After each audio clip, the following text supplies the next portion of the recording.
अभी जो आदित्य बिरला सन life business cycle fund है इसके बारे में जान लेते हैं। एक ओपन एंडेड इक्विटी स्कीम है जो कि आपको बिजनेस साइकिल के बेस पे इन्वेस्टिंग करवाती है। साइक्लिकल अपॉर्चुनिटीज़ को एनालाइज करते हैं ये और फेवरेबल सेक्टर्स और स्टॉक्स को भी पिक करते हैं। बिजनेस साइकिल के ऊपर डिसाइड किया जाता है rather than looking at the overall market momentum. तो दोस्तों, कभी आपने रोलर कोस्टर राइड का एक्सपीरियंस लिया है किसी फन पार्क में, किसी एंटरटेनमेंट एरिया में, किसी मेले में? तो ज़रूर देखा होगा। जैसे रोलर कोस्टर के अलग अलग लेवल्स होते हैं, एक ऊपर नीचे का राइड का एडवेंचर होता है, वैसे ही इकोनॉमी के साथ अगर आप उसको जोड़ के देखेंगे तो आपको सिमिलर रिश्ता दिखेगा। इकोनॉमी में भी अलग अलग फेज़ होते हैं। एक एक्सपेंशन फेज़ होता है, ग्रोथ फेज़ होता है, फिर बीच में थोड़ा बहुत स्लम्प आते हैं, कॉन्ट्रैक्शन फेज़ आते हैं।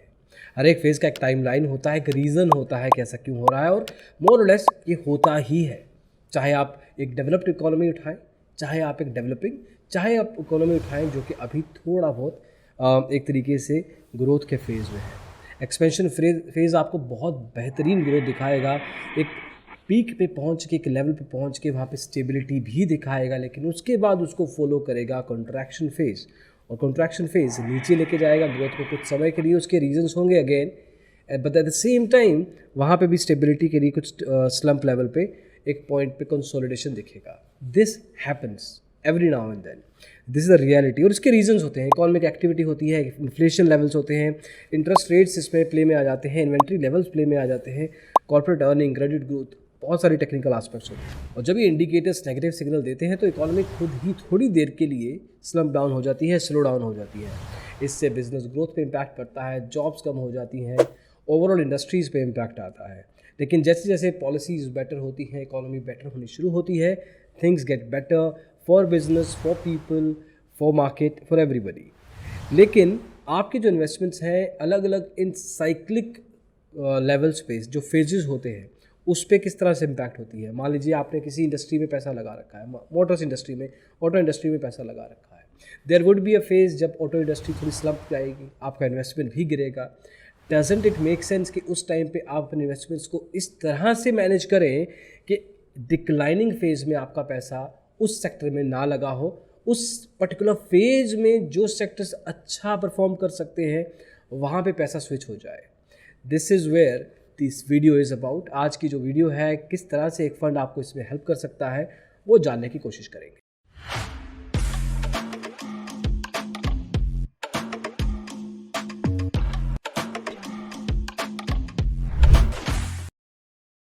तो दोस्तों, एक्सपेंशन फेज़ में थोड़ा ध्यान से सुनिएगा। एक्सपेंशन फेज़ में बहुत सारे सेक्टर जैसे कि basic materials, consumer cyclic, financial services, real estate आपको बूमिंग पे दिखाई देंगे। लेकिन वहीं पे जब आप को देखेंगे कि मार्केट इतना अच्छा नहीं कर रही, इकोनॉमी ओकेइश है, then you have utilities, consumer staples, health care, ये पर्टिकुलर सेक्टर्स बेटर करते हैं।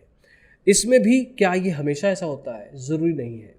मे बी कोविड के टाइम पे आपने देखा होगा कि फार्मास्यूटिकल, हेल्थ केयर सेक्टर बड़ा होगा at a business level, but from a stock perspective pharmaceutical companies के रिटर्न्स इतने कुछ खास नहीं जा रहे थे। थोड़ा बहुत डिप भी दिखाई दिया था एक फेज़ पे। तो इन सब कंडीशंस के बीच में how do you make sure कि कौन से टाइम पे कौन सा सेक्टर आपके लिए सही है? देखिए दोस्तों, कितना बेहतरीन हो जाता कि आपको पहले से थोड़ा बहुत आइडिया रहता कि कौन सा टाइम कौन से टाइप ऑफ सेक्टर के लिए सही है, और उस सेक्टर में भी कौन से स्टॉक के लिए। लेकिन एक इन्वेस्टर के लिए डिसीजन लाना थोड़ा सा डिफिकल्ट हो सकता है, क्योंकि अब इसमें आपको चाहिए कि प्रोफेशनल मदद जिसको एक्चुअल में टेक्निकल्स और फंडामेंटल्स की अंडरस्टैंडिंग है, और वो फोर्स ही कर सकता है मार्केट की पोजीशनिंग को। फंड मैनेजर्स आपको इसमें हेल्प करते हैं, और यहीं पे आदित्य बिरला सन लाइफ का बिजनेस साइकिल फंड प्ले में आता है। दोस्तों, अभी इन्वेस्टमेंट अपॉर्चुनिटी आपको अलग अलग इकोनॉमी साइकिल्स में अपने इन्वेस्टमेंट्स को प्लान करना सही टाइम पे अलाउ करती है, ताकि आप सही सेक्टर और सही स्टॉक में सही टाइम पे बैठे हों। ऐसा ना हो, ज़्यादातर उल्टा होता है। ज़्यादातर ये होता है कि आप गलत टाइम पे गलत स्टॉक और गलत सेक्टर में बैठे होते हैं, and then your investments are down, then you wait for this particular sector to go up, और जैसे ही वो सेक्टर अप जाता है आप लगता है कि अब मैं वापस वहीं पहुंच गया हूं जहां पे शुरुआत की थी। बहुत सारे दोस्तों, लोगों के साथ ऐसा होता है। कई बार शुरुआत में हमारे साथ भी हुआ that we had to wait for a long time to go back to 0% return and 0% negative balance, so that at least जहाँ जितना भी पैसा हमने लगाया था हम वापस वहाँ पे पहुँच जाएँ। तो रिटर्न तो थोड़ा दूर की बात है, अभी टाइम लगेगा उसमें।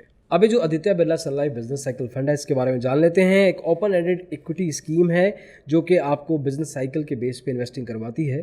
साइक्लिकल अपॉर्चुनिटीज़ को एनालाइज करते हैं ये और फेवरेबल सेक्टर्स और स्टॉक्स को भी पिक करते हैं। बिजनेस साइकिल के ऊपर डिसाइड किया जाता है rather than looking at the overall market momentum. एक जनरल बिजनेस और इंडस्ट्री साइकिल को बाइफरकेट करके देखा जाता है डिफेंसिव और नॉन डिफेंसिव के बीच में। अब ये NFO आ रहा है दोस्तों जिसमें आप अप्लाई कर सकते हैं। 15 नवंबर से 29 नवंबर डेट है। मिनिमम इन्वेस्टमेंट 500 रुपये रहेगी। बाकी की डिटेल्स आपकी स्क्रीन के सामने है। ऑब्जेक्टिव यही है दोस्तों कि लॉन्ग टर्म कैपिटल गेन अगर आपको चाहिए, प्रीडोमिनेटली फोकस यही रहेगा बिजनेस साइकिल्स के ऊपर, तो आपके लिए ये अच्छा ऑप्शन बन सकता है। रेगुलर और डायरेक्ट प्लान इसमें दोनों रहेंगे जिसमें आप इन्वेस्ट कर सकते हैं। ग्रोथ और इनकम डिस्ट्रीब्यूशन, कम कैपिटल विड्रॉल, IDCW ऑप्शन इसमें भी रहेगा। Further details in terms of के इक्विटी और इक्विटी रिलेटेड इसमें कितना स्टॉक्स रहेंगे, रिस्क प्रोफाइल के ऊपर भी डिपेंडेंट है। वो एलोकेशन भी रहे आपके सामने स्क्रीन पे दिखाई दे रही होगी। ये सब डिटेल्स मोर और लेस आपको नीचे लिंक मिल जाएगा, उसमें भी मिल जाएगा।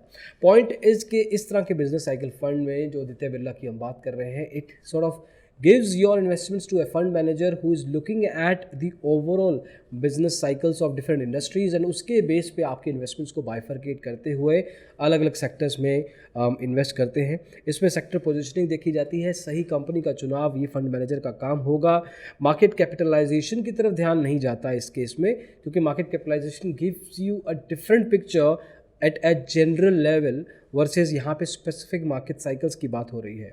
कोई स्टाइल बायस नहीं है, कोई सेक्टर बायसिंग नहीं होगी और सिलेक्टिव ग्लोबल एक्सपोजर रहेगा। कौन इन्वेस्ट कर सकता है इसमें? अगर आप लॉन्ग टर्म इन्वेस्टर हैं तो this is a good opportunity for you.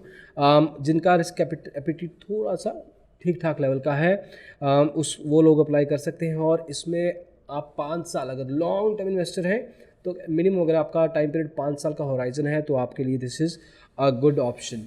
क्यों करना चाहिए? There is also there are few good reasons actually जो आपको हेल्प कर सकते हैं टू अंडरस्टैंड दिस। एक तो आपका पोर्टफोलियो बाइफरकेट और पोर्टफोलियो डिवर्सिफाई करने में मदद करता है based on the business cycle. पहले आपको ये अंडरस्टैंडिंग लेनी चाहिए दोस्तों कि बिजनेस साइकिल की इंपॉर्टेंस क्यों है। देन ओनली दिस फंड और anything that can help you in sort of investing आपको हेल्प की जा सकती है उसमें। Flexibility in sectors and stocks, ताकि आप अपने डाइवर्सिफिकेशन में भी अलग अलग सेक्टर्स और स्टॉक्स में जैसे आप करते हैं वैसे ही करें, लेकिन इस केस में आपको बिजनेस साइकिल पे फोकस करते हुए करना है। ये ग्लोबल अपॉर्चुनिटी भी लेके आते हैं इन्वेस्टमेंट के लेवल पे और again it's a good opportunity for you for long term investment. Now point is दोस्तों, आदित्य बिरला सन लाइफ बिजनेस साइकिल फंड में इन्वेस्ट करने के लिए जो भी डिटेल्स आपको डिस्क्रिप्शन में मिल जाएंगी, आप चेकआउट कीजिए, खुद से एनालिसिस कीजिए, अपने फंड मैनेजर को पूछिए, अपने फाइनेंशियल एडवाइजर से भी बात कीजिए to understand the risks and implications of it. But the point is कि अगर एक बिजनेस दैट वी अंडरस्टैंड कि वो साइकिल्स में काम करता है, अगर ऑनेस्टली अगर फ्रूट्स कुछ साइकिल्स पे मिलते हैं और कुछ दूसरे फ्रूट्स दूसरे साइकिल में, तो ये वाले फ्रूट्स का बिजनेस एक सीज़न में चलेगा और दूसरे वाले फ्रूट का सीज़न दूसरे वाले में। तो अगर this is applicable to as basic thing as that, तो बड़े कॉर्पोरेट बिजनेसेस में भी मोर और लेस सिमिलर चीज़ें होती हैं। If we understand the concept of business cycles only then it makes sense for you to go ahead and invest in this kind of a fund. हमारा काम था आप तक ये इन्फॉर्मेशन लेके आना, आगे आपको करना है या नहीं that is absolutely your choice. अभी के लिए इतना ही दोस्तों। होपफुली आपको ये वीडियो, आपको ये इन्फॉर्मेशन पसंद आई हो। अगली वीडियो में जल्दी मिलेंगे। इसको देखने के लिए बहुत बहुत शुक्रिया। Take care, bye bye.